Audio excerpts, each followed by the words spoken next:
মৰমৰ ছাত্ৰ ছাত্ৰীসকল ইতিমধ্যে তোমালোকৰ কম্পাৰ্টমেন্টেল পৰীক্ষাৰ কাৰণে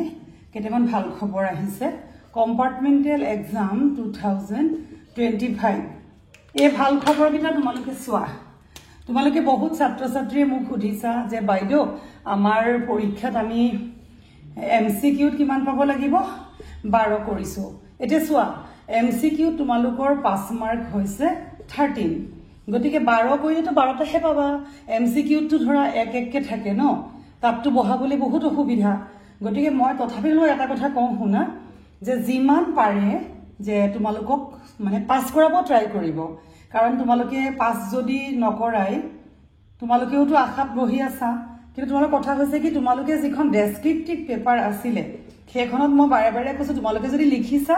ভুল হতে ভাবি থাকিব নালাগে তোমালোকে যদি লিখিছা 45 মাৰ্কছৰ কিবা কিবি তোমালোকে 13 প্লাস নিশ্চয় পাবা কিন্তু এইখনত তোমালোকে যদি কাৰবাৰ 10 হে হৈছে তেতিয়াও যাবগৈ দেই মই ভাবিছো বা হেতু তোমালোকক মই কৈ থলো 12 পালেও যাবগৈ কিন্তু তোমালোকে যে 10ৰ কম পোৱা তেতিয়া হলে 9 বা 8 এনেকুৱা ধৰণৰ পালে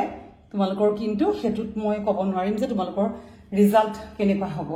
আৰু তোমালোকে ইতিমধ্যে গম পাইছা যে তোমালোকৰ ৰিজাল্ট ধৰা 20 জুনৰ ভিতৰত দিব গতিকে এই সময়খিনি তোমালোকে কি কৰিব লাগিব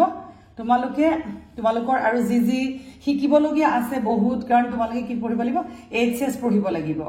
ইয়াৰ কাৰণে মই আৰু এটা কথা কৈ থওঁ তোমালোকে যেতিয়া এইচএস ফাৰ্ষ্ট ইয়াৰ পঢ়িবা এতিয়া কথাটো হৈছে কি এতিয়া বহুত চাকৰি ওলাব বহুতৰটো হাই সেকেন্ডাৰী পাস কৰাৰ পিছত বহুত কাম কৰাৰ ইচ্ছা আছে তো তোমালোকে মেট্ৰিক পাস কৰাৰ পিছত 2 বছৰ 2 ইয়াৰ্স তোমালোকে বহুত ভালকৈ পঢ়িবা আৰু বহুত ছাত্ৰ ছাত্ৰী হয়তো সায়েন্স যেতিয়া নাথাকিব বা ম্যাথছ যেতিয়া নাথাকিব তেতিয়া বহুত বাৰ্ডেনটো কমি যাব কমি যোৱাৰ লগে লগে তেওঁলোকে বহুত ভাল ৰিজাল্ট কৰিব যি পঢ়া তোমালোকে খুব ভালকৈ শিকিবা এতিয়া তোমালোকৰ যি চাকৰি আহিব সেই চাকৰিৰ কাৰণে তোমালোকৰ ইন্টাৰভিউ হ'ব হাই সেকেন্ডাৰী পাছৰ পিছত ধৰা ইন্টাৰভিউ হ'ল তে তোমালোকৰ তাত সুধিব কথা এটা তোমালোকে যদি ক'ব নোৱাৰা তে তোমালোকে কি হ'ব আকৌ তোমালোকে ফেইল হ'বা যে তোমালোকৰ সবৰে উদ্দেশ্য কি আছে যে আমি কিবা এটা কৰি খাব লাগিব কিবা এটা কৰি খাবলৈ অকল চাকৰি ইন্টাৰভিউ নহয় আমি পঢ়া শুনাৰ পৰা কিবা এটা বস্তু শিকিলো যে হেতু আমি দেখাব লাগিব আউটপুটটো কি পালো তাৰ মানে আমি সেই কাৰণে মই তোমাক কৈছো মেট্ৰিক সোয়ে পাস কৰি যোৱা আৰু যিখিনিয়ে 10 পালেও এমসিকিউ কিবা এটা মিলাই গৈ তোমালোকৰ 13 হ'বগৈ কিন্তু 10 বিলো হলে মই তোমালোকৰ আশা নাই বুলি কৈছো এমসিকিউ আৰু বাকি ডেসক্ৰিপটিভখনত যদি লিখিছা পাস কৰিবাই মুঠতে মই ভাবিছো যিমান পাৰে তোমালোকক পাস কৰাবলৈকে চাইছে তোমালোকক মই কৈছো পাস কৰাবই একেবাৰে জুনে লিখা নাই আৰু একেবাৰে নোৱাৰিলা তেওঁলোকেহে সাগে আশা কৰিব নোৱাৰি বাকি ছাত্ৰ ছাত্ৰীসকলে পাস কৰিব পিছৰ 2 বছৰৰ কাৰণে যথেষ্ট গুৰুত্ব দিয়া কাৰণ তোমালোকৰ হেতুৱেহে আৰু জীৱনত আগবঢ়াব আৰু তোমালোকে খুব ধুমধামকে পঢ়িবলৈ পাবা তোমালোকলে শুভেচ্ছা থাকিলে